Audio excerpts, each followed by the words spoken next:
उस टाइम पे कुछ कठिनाइयाँ हुई थी, लेकिन मैं नहीं चाहता हूँ कि जो बात मेरे साथ हुई एग्जाम हॉल में वो आप लोगों के साथ हो।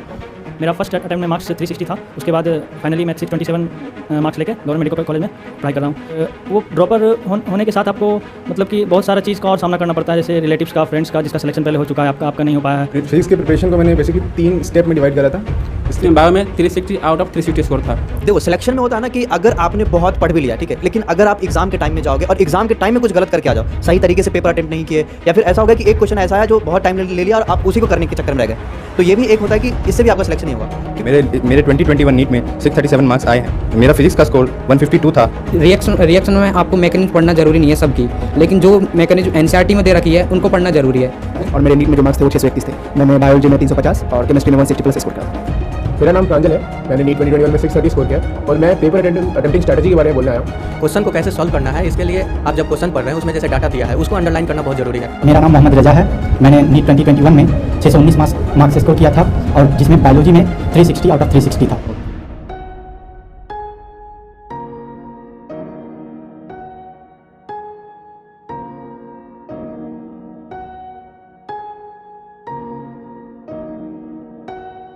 तो यार मैंने आपको बहुत बार गाइड किया अपने इस चैनल के थ्रू, आपने मेरे से बहुत कुछ सीखा, लेकिन आज मेरे चैनल पे 10 ऐसे स्टूडेंट आने वाले हैं जो शायद अपने फील्ड में बहुत अच्छा किए हुए हैं। अपने फील्ड मतलब कोई केमिस्ट्री में बहुत अच्छा किए हुए हैं, कोई बायोलॉजी में 360 लाए हुए हैं, कोई फिजिक्स में 150 अबव लाए हुए हैं। तो गाइस इन सारे को मैं लाने का मेरा मकसद ये था ना कि हर एक स्टूडेंट का कोई एक इंपॉर्टेंट पार्ट होता है। आपको इन सारी चीज़ों से आज सीखने को मिलेगा मेरे चैनल के थ्रू। तो आज का ये जो वीडियो है ना काफ़ी ज़्यादा इंपॉर्टेंट होगा और लास्ट का समय है, ठीक है। अगर आपको इससे कुछ सीख मिलेगा तो शायद आपका रिजल्ट भी हो जाएगा। तो यही चीज़ आपको अप्लाई करना है। तो वीडियो को अभी से लेके लास्ट तक देखना, थोड़ा सा स्पीड इंक्रीज कर लेना, बट पूरा देखना जरूर। और अगर पहली बार चैनल पे आओ तो छोटा सा काम है, अगर आपको लगता है कि मैं आपके लिए हेल्पफुल हूँ और आगे भी हेल्पफुल रहूँगा तो यार सब्सक्राइब कर लेना। सो वीडियो को स्टार्ट करते हैं। यहाँ पे मिलने जाते हैं हम 10 ऐसे जूनियर से जो बहुत अच्छा स्कोर किए हुए नीट 2021 में। मैं नीट 2021 में 624 स्कोर किया था, जिसमें बायो में 360 आउट ऑफ 360 स्कोर था। मैं अभी बताऊंगा कि बायो में 360 स्कोर कैसे करें। ऑलमोस्ट बायो में 30 चैप्टर्स हैं, इसको 2 भाग में बांट लेना है, part A part B. Part A में उस टॉपिक को रखना है जो ज़्यादा याद करने की जरूरत पड़ती है, मेमोरी बेस ज़्यादा है। पार्ट बी में उस टॉपिक को रखना है जो कंसेप्चुअल है, जैसे पार्ट ए में like biodiversity, animal diversity, enzyme वाला पर्सन, और पार्ट बी में human physiology, plant physiology, ecology. इस टाइप के टॉपिक अपने हिसाब से बांट लेना है और रिवीजन 2:1 पॉइंट रेशियो से करना है। 2 बार उस टॉपिक को पढ़ना है जो आप भूलते हैं, 1 बार उसको जो कंसेप्चुअल है। तो भी जैसे मॉक टेस्ट में आपका क्वेश्चन जो निगेटिव होते हैं, जिस भी टॉपिक का क्वेश्चन निगेटिव हो रहा है उसी टाइम पे जब आप उसको एनालाइज कर रहे हैं उस टॉपिक को निकालना है और उस टॉपिक के सामने टेस्ट लिख देना है। मतलब इससे पता चले कि आपको ये क्वेश्चन पहले निगेटिव हो चुका है। जब आप रिवीजन करेंगे तो उस पर जो हाईलाइट हो जाएंगे, मतलब अलर्ट हो जाएंगे कि हाँ इसको अच्छे से करना है। कि अगर आपको नीट में सिलेक्शन लेना है तो 2 सब्जेक्ट पे एकदम अच्छे से कमांड बना लो। आपको बायोलॉजी में बहुत अच्छा स्कोर करना है और अब बात आती है कि फिजिक्स और केमिस्ट्री में किसको अच्छा करे। तो अगर आपका केमिस्ट्री अच्छा है तो आप केमिस्ट्री में बहुत अच्छा कर लो, ठीक है। बहुत अच्छा कहने का मतलब ट्राई करो कि 160 एबव लाना है। अब फिजिक्स में अगर आप थोड़ा सा भी नॉर्मल हो ना तो आप अच्छा कर सकते हो, मतलब आपका सिलेक्शन हो जाएगा, गवर्नमेंट कॉलेज मिल जाएगा, ठीक है। लेकिन इन्होंने 150 एबव स्कोर किए फिजिक्स में, ठीक है। अगर आप ये भी कर लेते हो ना तो शायद आपका अच्छा सिलेक्शन हो जाएगा।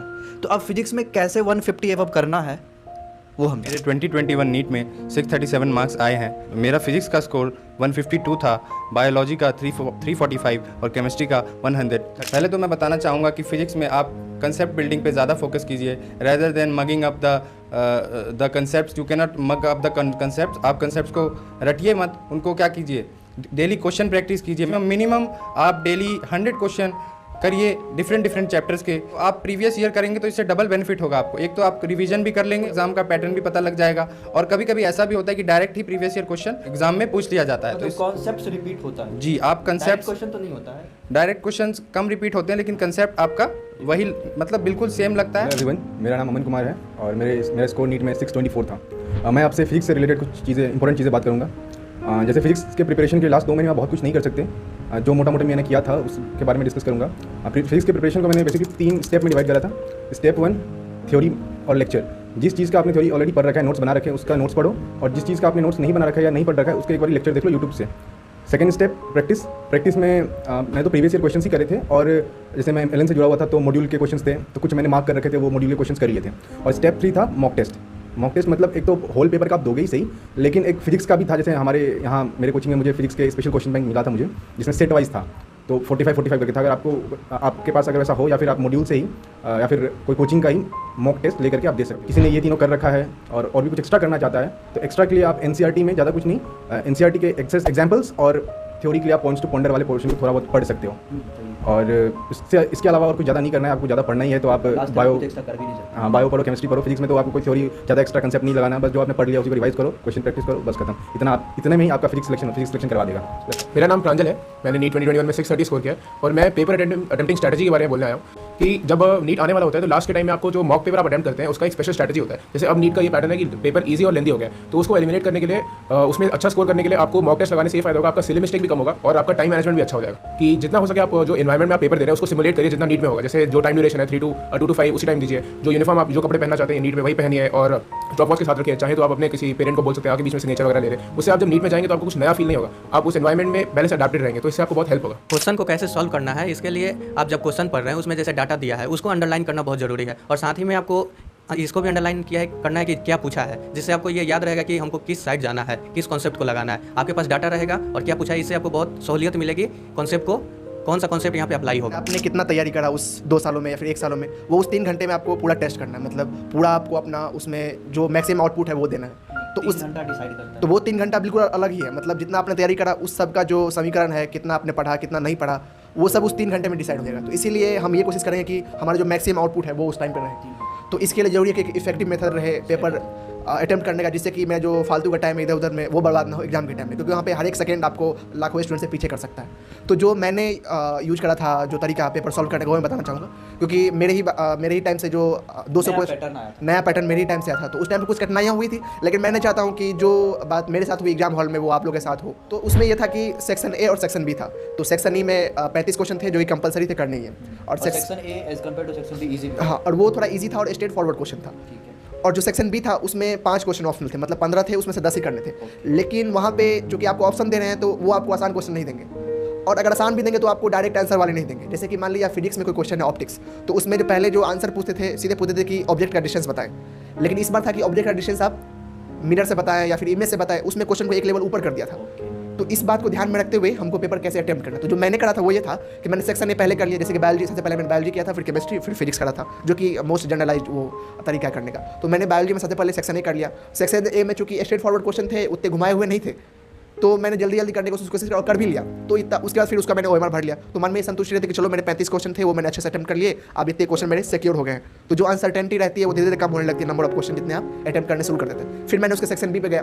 तो सेक्शन बी में यह है कि आपको 15 क्वेश्चन उसमें 10 ही करना है, तो आप उसमें चाहेंगे आपका मैक्सिमम टाइम बचे, तो आपको क्वेश्चन का 1 लाइन 2 लाइन पढ़ना है, और उसी से अंदाजा लगाने के लिए मेरे स्ट्रॉन्ग टॉपिक से है, मेरे वीक टॉपिक से है। तो जो क्वेश्चन मेरे स्ट्रॉन्ग टॉपिक से है उसको फर्स्ट से उसी टाइम पे पढ़ के सॉल्व करके खत्म कर देंगे, और जो मेरे वीक टॉपिक से या फिर नहीं आ रहा है उसको उस टाइम पे ज़्यादा उस पर फोर्स नहीं करना है, उसको मार्क कर लेंगे और आगे बढ़ जाएंगे।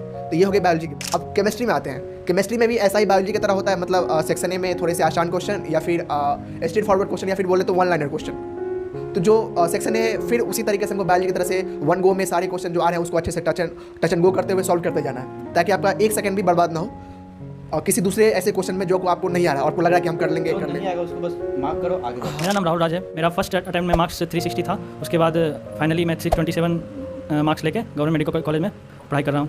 तो मैं ये मैक्सिमम बच्चे जो नीट एस्पिरेंट होते हैं वो ड्रॉपर होते ही हैं, और वो ड्रॉपर होने के साथ आपको मतलब कि बहुत सारा चीज़ का और सामना करना पड़ता है, जैसे रिलेटिव्स का, फ्रेंड्स का, जिसका सिलेक्शन पहले हो चुका है, आपका नहीं हो पाया है, तो आपको वहाँ पे होप नहीं खोना होता। और सबसे इंपॉर्टेंट है कि आपके पेरेंट्स बहुत सपोर्टिव होना चाहिए इसमें, और आप कभी डिस्ट्रैक्ट नहीं हो कि मेरा MBBS नहीं होगा तो मैं इधर चले जाऊँगा उधर चले जाऊँगा।